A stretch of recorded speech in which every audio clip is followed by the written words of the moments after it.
Pessoal, olá, bom dia. Nossa última live foi sobre migração interna no Brasil. Então eu vou falar para vocês aqui sobre esse assunto agora, tá?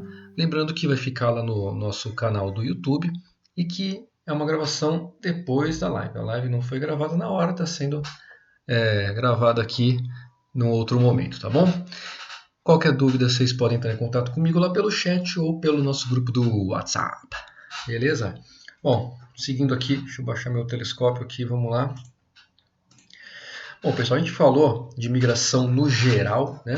Então, aquela migração internacional, definição do conceito, diferença de imigrantes para refugiados, questão da duração da migração, né? Migração de retorno, migração pendular, enfim.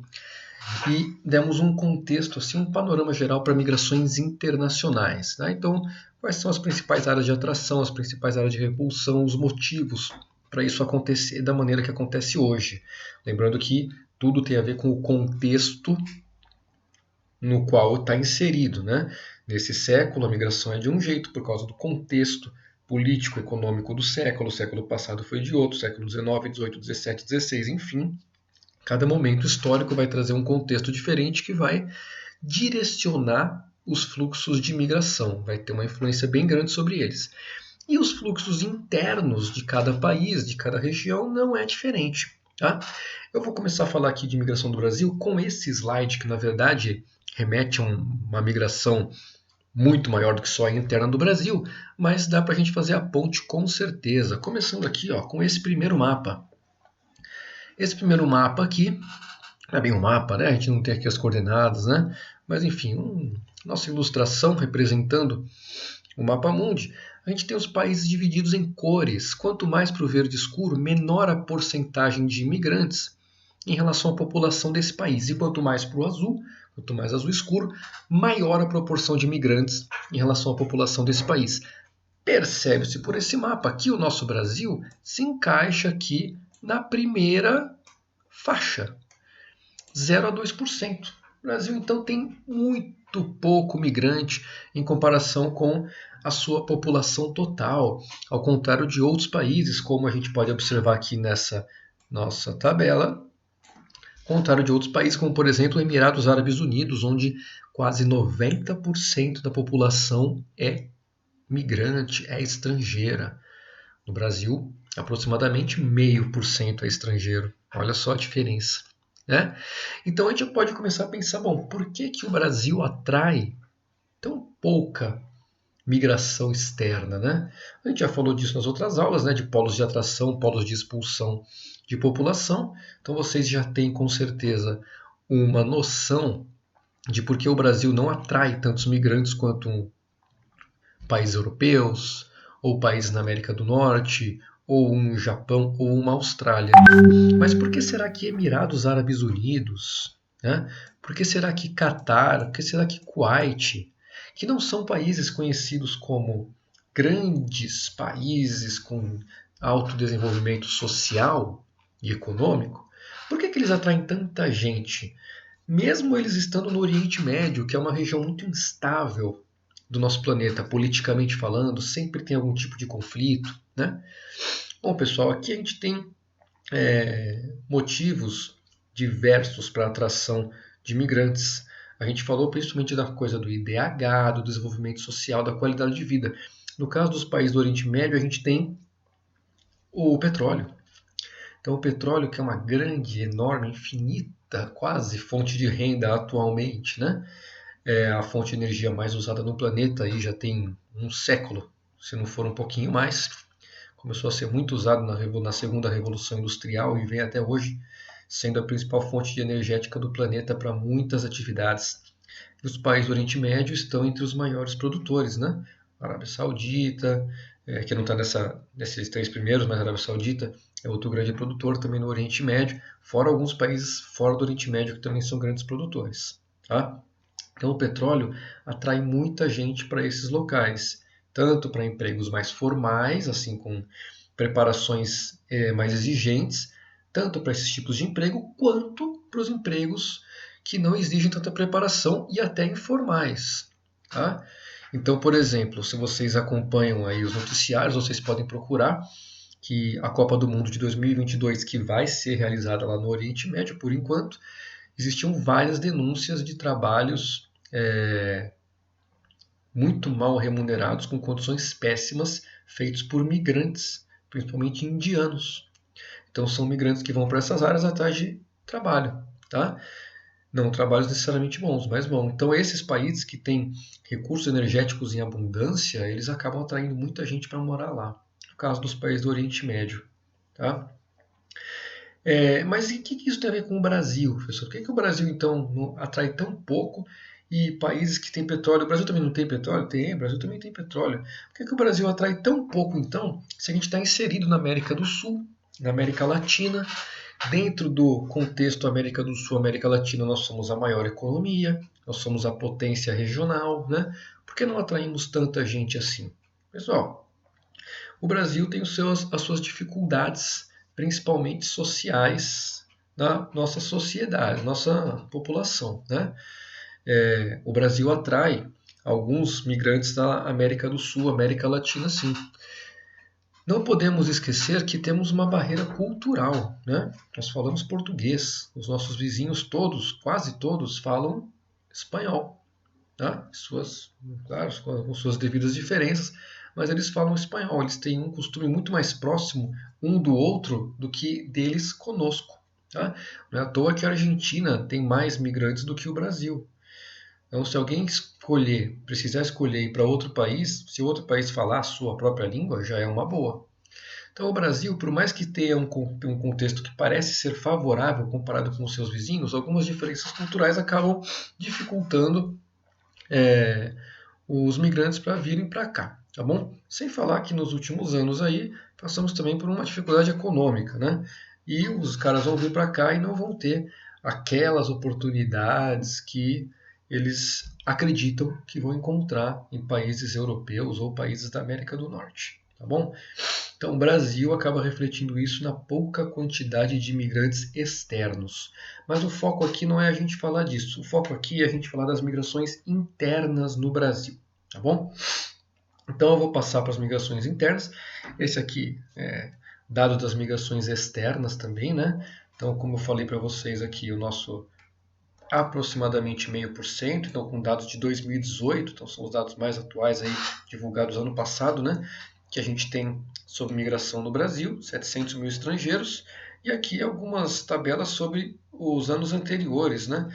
2006, 2007, 2008, 2009, assim vai até 2015, e os estrangeiros que entraram no Brasil em 2015. Aqui vale até um destaque o número de haitianos, né? Lembrar que eles vieram para o Brasil principalmente depois do grande terremoto que teve no Haiti, que destruiu grande parte da infraestrutura do país, que já não era tão desenvolvida assim. Então eles se deslocaram para vários países da América Latina, entre eles o Brasil. Tá? Então, por causa de uma catástrofe natural, acabamos recebendo vários haitianos aqui. E até pela influência geopolítica do Brasil, o Brasil participou durante muitos anos da missão no Haiti, uma missão da ONU no Haiti, encabeçada pelo Brasil. Isso, claro, levou a imagem do Brasil para esse país e acabou atraindo população haitiana para cá. Tá bom? E depois temos aqui sul-americanos, né? Bolivianos, colombianos, argentinos, vindo para cá por causa da proximidade. Inclusive, bolivianos às vezes aparecem na imprensa, né? Questão de subempregos, trabalhando em produção têxtil, né? Até questões de trabalho escravo muito complicadas aí, envolvendo os migrantes bolivianos. Tá bom? E aí chineses, portugueses é bom. Chineses, portugueses, paraguaios, estadunidenses, uruguaios e peruanos, tá? Completando aí o final. Como essa tabela aqui, esse gráfico é de 2015, se a gente tivesse um gráfico mais atual aqui, por exemplo, a dados de 2019 e 2018, com certeza apareceriam venezuelanos aí. Tá? Lembrando que a Venezuela passa por uma crise social muito aprofundada, muito grande, uma crise econômica muito grande também já tem alguns anos. Isso fez com que alguns moradores migrassem e outros, inclusive, pedissem refúgio nos países vizinhos, tá? Tanto Colômbia quanto Brasil, que fazem fronteira direta, então eles podem vir a pé, é mais fácil, certo? Mas vamos lá, migrações internas, pessoal. As migrações internas do Brasil são um assunto muito importante, aparecem bastante, porque com migração, vocês já sabem, a gente pode discutir várias outras coisas. Você pode falar de urbanização, você pode falar de industrialização, você pode falar de muita coisa que a migração vai estar envolvida aí, certo? Nesse nosso caso, eu dividi em 3 fases. Às vezes vocês vão achar livros que não está dividido em fase, que eles falam por períodos diferentes. Aqui eu dividi por 3 fases, na verdade, baseado nessas figuras que eu acho mais didático, tá? Fazer assim. Mas nada impede que vocês sigam outro jeito de divisão da migração interna, desde que, tá? Desde que o importante, pessoal, é vocês terem na cabeça as causas que levaram a esses fluxos, tudo bem? Isso é muito importante, é aí que a questão vai pegar vocês. Qual causa levou a esse fluxo? O que fez esse fluxo surgir ou o que fez ele se intensificar? E depois, quais consequências esses fluxos geraram? Vocês conseguindo chegar nessas respostas, não interessa se você dividir em uma fase, 2, 3, 50 milhões de fases. Sabendo as causas e as consequências dos fluxos de migrações, vocês estão gabaritados em migrações do Brasil, tá certo? Vou falar aqui uma por uma, dessas 3 agora. Com certeza vocês já vão ter visto isso em algum lugar, principalmente porque talvez alguém da família de vocês, isso é muito provável, alguém da família de vocês fez um desses ciclos aí. Algum avó, algum avô passou por isso. Ou talvez até vocês mesmos, tá bom? Vamos lá então. Nossa primeira fase da migração ela é marcada por grandes fluxos populacionais de longa distância. Então a gente está falando aí de Brasil século XX, metade do século XX. Lembrando, pessoal, nós vamos falar de século XX. Tá? Se pegasse Brasil anterior a isso, os vários contextos históricos, econômicos e políticos anteriores ditavam migrações diferentes. Então, por exemplo, o ciclo da cana no Brasil, concentrado ali no litoral do Nordeste, tal, vindo um pouco até aqui para o Sudeste. Tá? Claro que aí a capital era Salvador, a migração era muito mais para o centro, de onde estava rolando o ciclo da cana. Ciclo da mineração, desceu aqui para Minas Gerais, mais para o Sudeste. Claro que a migração mudou o fluxo em direção onde estava concentrado o ciclo do ouro. Inclusive até a capital veio para o Rio de Janeiro depois, né? Ciclo do café, café com leite, São Paulo, Minas Gerais, tal. Também você teve o deslocamento da migração para esses lugares, para esses locais onde o fluxo econômico era mais forte. Isso anterior ao século XX. Século XX, pessoal, então a gente vai falar começando principalmente por aqui.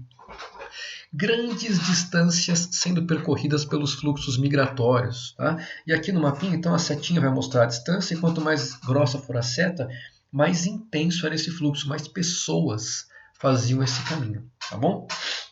Então, longas distâncias, né? Principalmente sendo do Nordeste em direção à região Norte ou em direção à região Sudeste, onde nós estamos agora, certo? E um outro ciclo também do sul em região ao centro do país. Vamos ver um de cada vez devagarinho. Vamos lá. Então, o grande movimento populacional desse período foi saindo do Nordeste e vindo para o Sudeste. Então, é emigrando do Nordeste e imigrando no Sudeste, tá certo? Quais foram os principais motivos para isso acontecer? Bom, a região Nordeste, nessa época dos anos 50, anos 40, anos 60, do século XX, tinha uma infraestrutura muito diferente do que tem hoje. Tá? Hoje em dia a infraestrutura já melhorou bastante na região Nordeste, principalmente nas capitais e regiões metropolitanas. Nessa época a infraestrutura era muito menor, inclusive nas grandes cidades. Se nas grandes cidades do Nordeste a infraestrutura já era pouca nessa época, imagina nas cidades menores. Né? E lembrar que o Nordeste é a segunda região mais populosa do Brasil. Então existe uma quantidade de pessoas muito grande morando nessa região. Aí você junta quantidade de pessoas grande com infraestrutura defasada, pouco desenvolvida, é claro que essa infraestrutura não vai atender essa população e grande parte dela vai simplesmente embora atrás de uma condição de vida melhor, atrás de um trabalho melhor, de salários melhores. Né? Então, pelo Nordeste tem uma grande quantidade de pessoas e nessa época a infraestrutura não conseguia prover o mínimo para essa galera, eles se deslocaram. Mas por que se deslocaram em direção ao sudeste? Bom, São Paulo, principalmente São Paulo, Rio de Janeiro também, mas principalmente São Paulo, na metade do século XX estava passando por um boom de urbanização, serviços e expansão da nossa indústria. Então, na região metropolitana de São Paulo, você tem as cidades do ABC, você tem a instalação de indústrias de automóveis muito incentivadas pelo governo na época. Então, isso tudo atrai mão de obra, precisa de mão de obra. E a galera do Nordeste vem preencher essa lacuna da expansão do Sudeste, principalmente do estado de São Paulo, tá bom? Estado do Rio de Janeiro também, até porque o Rio de Janeiro era a capital na época, Brasília ainda não existia, mas São Paulo que estava absorvendo a grande parte desses migrantes. Então você junta uma região do Brasil muito populosa com infraestrutura baixa, com outra região que está crescendo, aumentando a sua infraestrutura e pode absorver essa galera. Então o pessoal vem mesmo. Então isso explica a grande população do Nordeste, explica o grande número de imigrantes, a falta de infraestrutura lá naquela época explica porque eles saíram de lá, e o crescimento aqui no Sudeste, principalmente em São Paulo, explica porque eles vieram na direção do estado de São Paulo, tá bom? Isso, claro, incentivou e começou, né, aí um grande êxodo rural no Brasil. O que é o êxodo rural? A saída das pessoas do campo em direção às áreas urbanas à procura de um trabalho, de uma melhor condição. Tá? Então, o êxodo rural não foi só causado por isso, tudo bem? Mas aqui você teve um grande movimento, principalmente das pessoas saindo das áreas rurais do Nordeste. Além da falta de infraestrutura, você tem também a questão das secas no Nordeste, né? Que agravam bastante o trabalho na zona rural, principalmente do camponês mais pobre. Então essa galera sai da zona rural por várias dificuldades e vão para a área urbana. Na área urbana do Nordeste eles não encontram tanta oportunidade assim, então eles vêm para as áreas urbanas do Sudeste. Bom, a outra setinha que nós temos aqui é a migração sul em direção ao interior do país. Essa migração, a gente aqui no Sudeste não está muito acostumado a ouvir falar disso, mas lá no Sul, lá no Paraná, quando eu estava lá, antes de vir para cá, isso é muito comum, principalmente se tu vai para o interior do estado. No interior do estado, as famílias têm características dos migrantes ainda muito presentes, coisa que no Sudeste você acha em parte, no Nordeste, quando eu estava morando lá também, isso praticamente não faz parte do dia a dia. Tá? No sul do Brasil, não. Muitas vezes, um parente muito próximo, um pai, uma mãe, um avô, uma avó que veio migrando lá da Europa, no sul do Brasil tem muito essa questão dos migrantes europeus, então as famílias muitas vezes falam ainda a língua desses migrantes, né? Tem uma identidade mais forte. Então essa migração para o sul do Brasil ela é muito mais recente. E o contexto do sul do Brasil, voltado muito para essa produção rural, ainda mais na década de 50, fez com que os habitantes da região sul fossem cada vez mais adentrando o território brasileiro atrás de terras para expandir a atividade rural, tanto pecuária quanto agricultura, tá bom? Então, a região sul o pessoal da região sul acabou se deslocando para o interior do Brasil atrás de novas terras para continuar a atividade rural, tá? Favorecendo aí a expansão da nossa fronteira agrícola. O que é a fronteira agrícola? É como se fosse uma fronteira, entre aspas, né? Como se fosse uma área que dividiria a parte onde é feita a nossa atividade agrícola da parte onde você ainda tem o bioma sem sofrer tanta alteração. Atualmente a Amazônia é em contato com a agricultura. Nessa época aí era o Cerrado em contato com a agricultura, tá bom? Então o pessoal do Rio Grande do Sul não, o pessoal da região sul ia em direção ao centro-oeste atrás de terras para continuar expandindo suas atividades rurais. Tanto é que se vocês pegarem um ônibus, forem para Rondônia, passarem por Mato Grosso, tal, é uma viagem bonita, vale a pena. A gente já fiz essa viagem 2 vezes, você pega ônibus e vai até o Mato Grosso, vai até a Rondônia, tu passa por várias cidades que os nomes delas remetem às cidades lá da região sul. Muitas vezes tu vai na praça da cidade e tem uma cuia de chimarrão enorme no meio da praça, né? Então isso mostra a influência da população da região sul na formação de alguns núcleos urbanos no centro-oeste, justamente porque os caras foram migrando para o interior do Brasil, aumentando as áreas de atividade rural. Tá? Então, o grande motivo para eles irem é expansão das atividades rurais.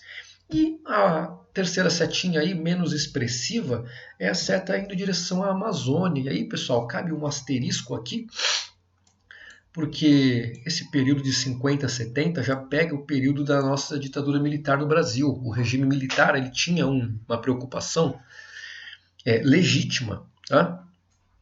Entre tantas outras que não eram nem um pouco legítimas, mas uma preocupação legítima de ocupar o território nacional. Afinal, o Brasil tem um território muito grande e se não tem nenhuma ocupação nele, ele está passível de ser ocupado por outras pessoas. Né?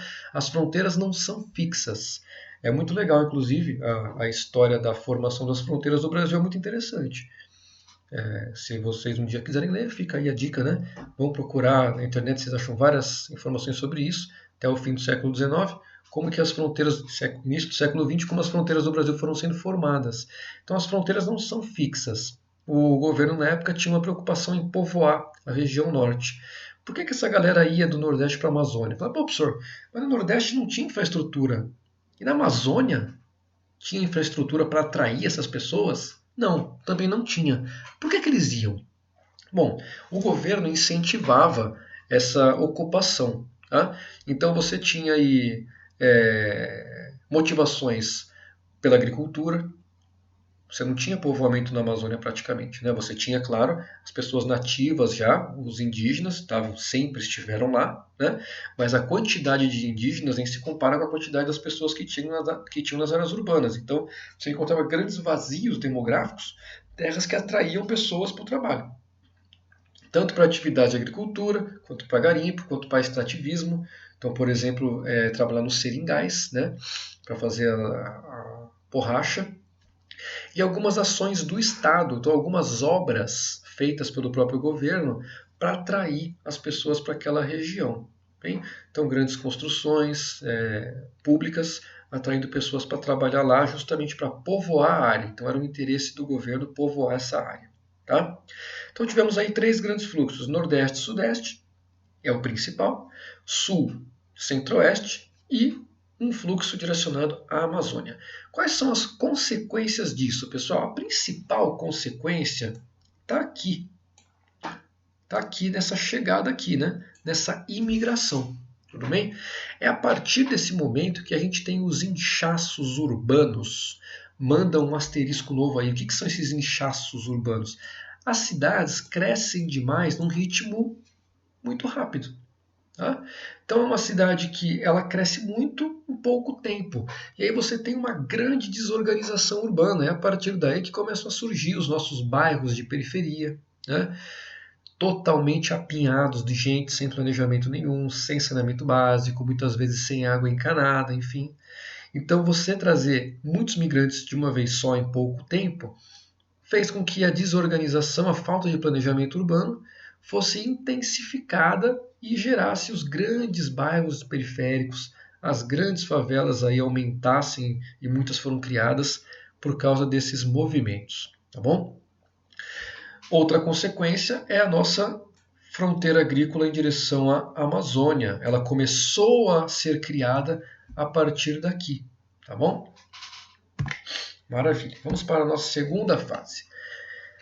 Década de 70 em direção à década de 90. A partir daí, a gente começa a perceber um início, em grande parte uma significativa migração de retorno. Né? O que é a migração de retorno? É a galera voltando para o seu local de origem, tá bom?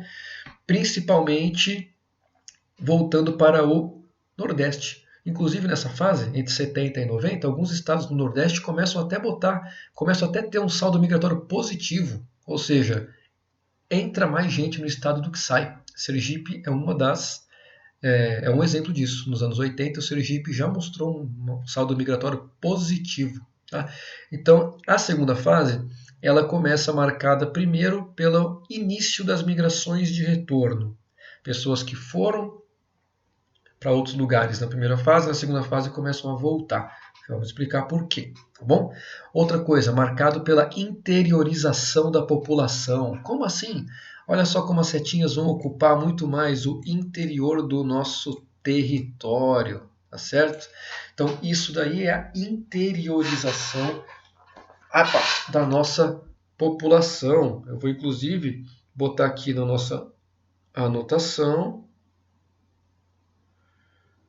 para eu não esquecer de falar para vocês mais na frente, senão eu vou acabar esquecendo. Tá? Vamos lá, pronto, já foi. Vamos ver aqui os principais motivos. Bom, atividades agrícolas. Aquela expansão da fronteira agrícola feita na primeira fase pelo pessoal do Rio Grande do Sul, ela está bem consolidada aqui. O Cerrado se torna o grande celeiro do Brasil, a grande área produtora. O pessoal finalmente aprendeu como driblar as dificuldades do Cerrado. Lembra que o Cerrado é sempre falado e lembrado pela questão, primeiro, climática, né, que tem alternância entre climas secos e entre períodos secos e períodos úmidos ao longo do ano, e pelos solos, que têm características que dificultam a produção. Então, a gente conseguindo se adaptar e desenvolver tecnologias para trabalhar no Cerrado, o Cerrado se torna a grande área produtora e, claro, atraindo muitas pessoas para trabalhar lá.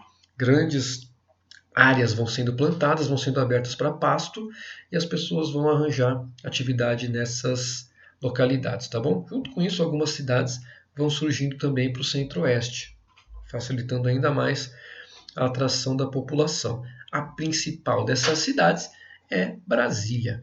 Então, Brasília foi planejada anterior a esse período dos anos 70, mas nos anos 70 ela está se consolidando. Né? Ela está se consolidando. Nesse período de 70 e 90, ela está se consolidando como capital do Brasil. E aí, como nova capital, praticamente aqui no meio do centro-oeste, né, aqui no estado de Goiás, então está no centrão do Brasil, aí, Planalto Central, ela começa a atrair pessoas para o interior do Brasil. A capital concentra muito dinheiro, concentra muito poder político, né? Então concentra muitos serviços, precisa de mão de obra. Então Brasília sendo consolidada, no entorno de Brasília começam a surgir várias cidades que atraem muitas pessoas. As próprias cidades do centro-oeste começam a se beneficiar disso e começam a aumentar também, atraindo pessoas para o interior. Então essa interiorização ela é forçada principalmente pela expansão das fronteiras agrícolas e pela construção de Brasília, certo? Povoamento da região norte, continuando ainda como interesse do governo, afinal ainda estamos aqui no período do governo militar, que durou até 85, né? Então o povoamento da região norte era um grande interesse. Nesse período aqui, né, na verdade, nos anos 60, no final dos anos 60, foi criado em Manaus. Manaus não está aqui não, Manaus está mais para o meio da Amazônia aqui. Foi criado em Manaus a Zona Franca de Manaus. Zona Franca de Manaus. Tá? O que é a Zona Franca de Manaus? É um local de incentivo para as indústrias se instalarem na Amazônia, se instalarem em Manaus. Então as indústrias que vão para lá, elas recebem uma série de benefícios.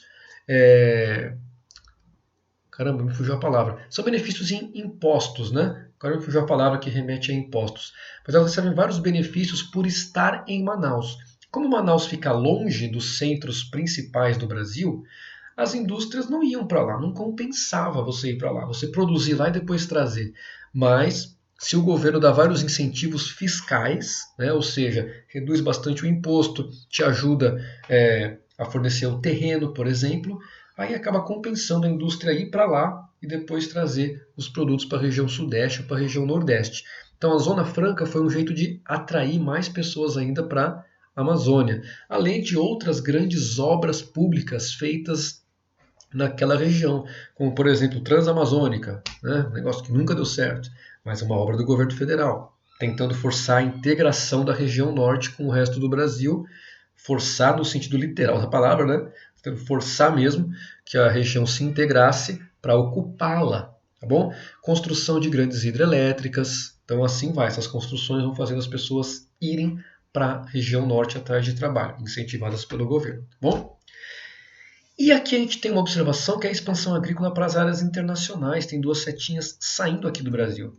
São até conhecidos como os brasiguaios no Paraguai, né? Mistura de Brasil com paraguaio, tá? E aí, pessoal, esses brasiguaios, eles são o quê? Brasileiros que passaram a fronteira em direção ao Paraguai ou em direção a outros países vizinhos para fazer atividades rurais. Por que eles foram atrás disso? Ué, vamos lembrar da primeira fase. A galera do sul foi em direção ao centro-oeste atrás de terras para continuar suas atividades rurais. O centro-oeste começa a ficar com bastante gente fazendo atividade rural. As terras, então, vão subindo de valor. Com o tempo, o que o pessoal percebe? Opa, agora as terras aqui no centro-oeste estão muito mais caras, vamos para outro lugar. Então eles continuam subindo em direção à região norte, mas uma parte deles desvia e vai em direção ao Paraguai, a Bolívia, porque lá as terras também são mais baratas do que no Brasil. E aí eles começam um fluxo importante de migração do Brasil em direção aos países vizinhos atrás de terras, tá certo? Terras mais baratas para fazer as atividades rurais, tudo bem? Consequências disso, pessoal, consequências disso. Bom, primeira coisa aqui, vamos falar das consequências da migração de retorno, né? O pessoal começa a voltar, principalmente no fluxo sudeste e nordeste. Por que isso começa a acontecer? Bom, uma das consequências que a gente falou na primeira fase foi justamente o inchaço urbano, né? O surgimento das grandes aglomerações nos bairros da periferia, de grandes favelas, com péssima qualidade de vida. Tá? As pessoas começam a perceber que aquela qualidade de vida que eles perseguiam aqui no Sudeste já não é mais tão boa assim. Que aquelas condições de trabalho que eles tinham no passado aqui no Sudeste já não existiam mais. Os anos 80, 1980, essa década foi uma década muito ruim, economicamente falando, para o Brasil. Então isso refletiu muito na nossa principal centro urbano industrial, que é a região Sudeste. Então as pessoas não achavam mais as mesmas oportunidades de antes, não era mais tão bom vir para São Paulo. Tá? Junto com isso, a região Nordeste foi melhorando muito a sua infraestrutura. Comparado com o que era antes, a infraestrutura começou a melhorar bastante na região Nordeste. O que acontece então? As pessoas começam a pensar duas vezes antes de vir para cá. E muitas pessoas que vieram para cá começam a perceber que, opa, agora lá no Nordeste está ficando melhor, então elas começam a voltar. Então, muitas pessoas começam a voltar porque no Sudeste a situação não era mais tão boa e no Nordeste começou a melhorar. Então, esse é o motivo para a nossa migração de retorno, tá bom? Tranquilo? Beleza? Vamos lá então para a nossa terceira fase, que vai consolidar as migrações de retorno no Brasil. Então a gente tem aí a partir da década de 90 e depois dos anos 2000, a migração de retorno só se intensificou, tá? Então terceira fase, consolidando aí a migração de retorno. A migração de retorno já é uma coisa acontecendo demais, por isso é um grande assunto das questões, tá? E você vê a migração de retorno não só Nordeste, Sudeste, tudo bem? Você vê migração de retorno agora, em todas as regiões você acha as setinhas de migração de retorno. Tá certo, pessoal? Destaque então do fluxo é em direção ao Nordeste. Se vocês pegam os dados do IBGE, muitas vezes o fluxo de retorno ele praticamente se iguala com o fluxo de vinda, bem? Mostrando que a região Nordeste não está mais expulsando tanta gente e a região de São Paulo não está mais atraindo como antigamente. É claro que a região Nordeste continua ainda mandando pessoas para fora, tá? Mas nem se compara com a quantidade que ela mandava lá no início. E é claro que a região Sudeste continua atraindo pessoas, mas nem se compara com a atração que ela tinha lá no início, tá bom? Por quê? Bom, a diminuição dos deslocamentos de longa distância é muito significativa. Lá no começo, a galera precisava se deslocar muito para ir atrás de uma melhor qualidade de vida. Tinha que mudar de região, do Nordeste para o Sudeste e tal. E agora os deslocamentos eles não são mais de tão longa distância assim. Por quê? Por causa principalmente disso daqui, ó. Assunto de algumas questões, inclusive das nossas listas de exercício. Descentralização dos serviços e da indústria. Antigamente a gente tinha a grande parte das indústrias e dos serviços concentradas em uma região pequena do nosso país. Então todo mundo vinha para cá para conseguir oportunidade nessas áreas. Mas com o passar do tempo, essa concentração foi diminuindo. Então eu não tenho mais só um local de serviços e indústria concentrado. Agora eu tenho um local importante no estado do Ceará, eu tenho um local importante no estado do Pernambuco, eu tenho um local importante no estado da Bahia, eu tenho descentralizações para o interior do estado de São Paulo também, inclusive para a região sul, Curitiba, Porto Alegre. Tá? Então eu tenho vários locais agora do Brasil que têm condições de oferecer esses serviços e essas indústrias. Aí, porra, pensa você aí, se tu mora lá em Fortaleza, ou em alguma cidade próxima ali de Fortaleza, ali na região metropolitana, ou um pouco mais por interior, né? Vale mais a pena você vir até São Paulo trabalhar, ou você se deslocar um pouco até uma região muito mais próxima de você e que também vai ter algum tipo de trabalho para te oferecer.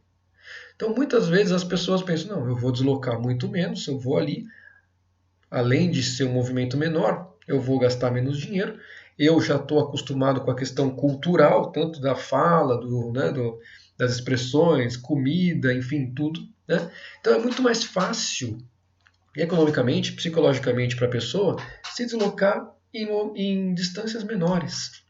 E isso começou a acontecer. Então, com a descentralização das atividades, as migrações de longa distância foram diminuindo cada vez mais. E aí as pessoas não precisam mais sair para ir em direção ao Sudeste. Elas podem ir apenas em direção ao ponto do seu estado ou da sua região que concentra os serviços. Tá? Então, a descentralização ajudou bastante. Opa, é aqui. A descentralização ajudou bastante a migração de longa distância a diminuir e também as pessoas a retornarem fazendo a migração de retorno. Junto com isso, você tem, favorecendo a migração de retorno, desenvolvimento da infraestrutura na região Nordeste, desaceleração da região Sudeste, desaceleração econômica, né, da região Sudeste, junto com uma queda na qualidade de vida nessa região também, aumento da violência, custo de vida indo lá para cima, né, não compensando mais a população a se deslocar até aqui. Então isso faz com que a região Sudeste atraia menos, a região Nordeste passe a atrair mais. Tá bom? E aqui a gente tem a consolidação da fronteira agrícola, como temos hoje atualmente, ela já fazendo margem com a Amazônia, tá? Já invadiu bastante, na verdade, o bioma da Amazônia, mas estamos aí em contato com ele. Então, a grande agricultura do Brasil, aquela agricultura de exportação, principalmente os pastos para a produção de gado, em contato com o bioma da Amazônia, fazendo pressão. E as consequências, claro, não precisamos nem falar sobre elas, né? Grande quantidade de desmatamento, de queimadas, principalmente agora com recordes e recordes quebrados no último ano e no ano atual. Que coisa boa, né? Esse slide aqui ele vai dar uma resumida no que eu falei para vocês até agora, dividindo aí em 1, 2, 3, 4 fases, né? Não fases, mas 1, 2, 3, 4 fluxos, que ele explica rapidamente aqui, tudo bem? E esse último slide, pessoal, na verdade não é migração. Tinha uma vez um aluno, há uns 4, 5 anos atrás, perguntou para mim sobre isso. Ah, professor, e os escravos, né? O regime de escravidão, como é que se encaixa nisso? Então esse slide está aqui para isso, tá, pessoal? Para a gente só elucidar isso. Os escravos não eram migrantes, tá? Lembra que migrante é uma pessoa que vem por vontade própria, querendo melhorar de vida, enfim, atrás de um trabalho melhor, educação, enfim, vai porque quer. Os escravos não vieram porque quiseram. Né? E eles também não eram refugiados. Nessa época não existia esse conceito de refugiado, como tem hoje. Eles foram trazidos à força. Então, a vinda dos africanos para as Américas, para as colônias, né? Não só as colônias portuguesas, espanholas, inglesas, enfim, francesas, a vinda dos escravos para cá não tem nada a ver com migração. Bem, trabalho escravo, trabalho forçado, eles não vêm porque querem, não tem escolha, certo? Mas eu gostei, sempre deixei isso aí, só para tocar nesse assunto, como foi uma dúvida que surgiu uma vez, pode ser que seja uma dúvida que surja novamente, tá bom? E a diferença de refugiados e imigrantes, com alguns dados da ONU, só para dar uma luz na situação dos refugiados. Tá? Mais para frente eu posso botar uma aula para vocês sobre refugiados que eu tenho pronta aqui. Precisa de um pouquinho de atualização, que ela, acho que não me engano, está com 2 anos sem ser atualizada, então esse ano tem que atualizar. Mas aqui a gente tem alguns dados da ONU que considera que no mundo a gente tem mais de 25 milhões de refugiados atualmente, tá bom? Lembrando que refugiado não sai porque quer do seu local de origem, ele é forçado a sair, pode estar correndo algum conflito armado, alguma perseguição política, religiosa, enfim, alguma coisa que force a pessoa a sair daquele local, não era o desejo dela. Muitas vezes o refugiado retorna quando aquele motivo que expulsou acaba, muitas vezes ele retorna, tá bom? Os refugiados são protegidos por leis internacionais que os países acordaram junto à ONU, certo? Aqui embaixo nós temos uma foto do principal campo de refugiados sírios. Então a Síria passando por uma guerra civil forte aí, grande desde 2015, se não me engano, né? Então temos aí 5 anos de guerra, acho que desde 2015, né? Se não me falha a memória aqui, mas temos já alguns anos de guerra civil no Brasil, que se originaram lá na história da Primavera Árabe, anterior a isso. Aqui tem um grande campo de refugiados na Jordânia. Repara, parece uma cidade isso daqui, né? Mas não, são várias tendas, várias barracas de refugiados, certo? E aqui ao lado os países que mais mandam refugiados para a OCDE. A OCDE é o grupo das maiores economias do mundo, os países com as maiores economias se juntaram nesse grupo, e os cidadãos que mais pedem refúgio para os países da OCDE. Em primeiro lugar temos o Afeganistão, depois a Síria, depois o Iraque. Então aqui esses 3 países, né, Iraque e Síria no Oriente Médio, o Afeganistão às vezes considerado Oriente Médio também, mas está próximo. Tá? São países com instabilidades políticas muito grandes, então as pessoas não sairiam de lá se não fosse a questão da instabilidade política, das guerras civis, enfim, tá bom? Venezuela vem logo aqui em 4º lugar, justamente por causa das dificuldades sociais e econômicas que eles têm passado nos últimos anos. El Salvador, Honduras e Guatemala são países aqui da América Central, tudo bem? Então, mesma coisa, não mesma coisa da Venezuela, mas é uma situação parecida. Alguns governos ali com uma dificuldade enorme de administração, muitas vezes com sanções internacionais também, e uma dificuldade social enorme da população, faz com que muita gente acabe acabe indo atrás do pedido de refúgio nos países próximos, tá bom? Irã, que está com a bandeira errada aqui, né? Mas Irã, não preciso nem comentar, né? Só vocês verem as últimas notícias aí desse ano, do ano passado, a tensão que o Irã, o Oriente Médio inteiro, na verdade, né? Mas a tensão que o Irã está envolvido ali no contexto do Oriente Médio, inclusive com os países da Europa e com os Estados Unidos também.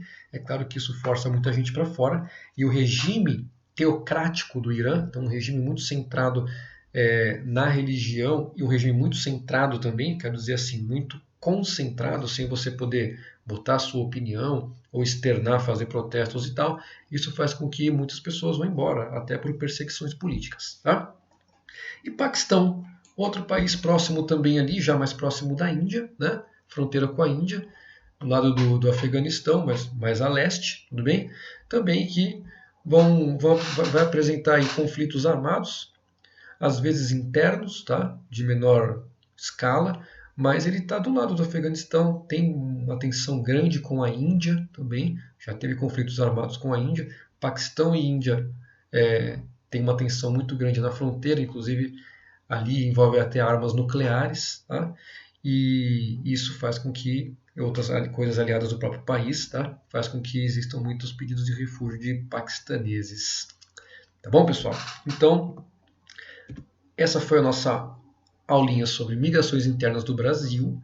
Prestem atenção bem nas causas, nas consequências que os fluxos geraram, certo? Então foi um prazer.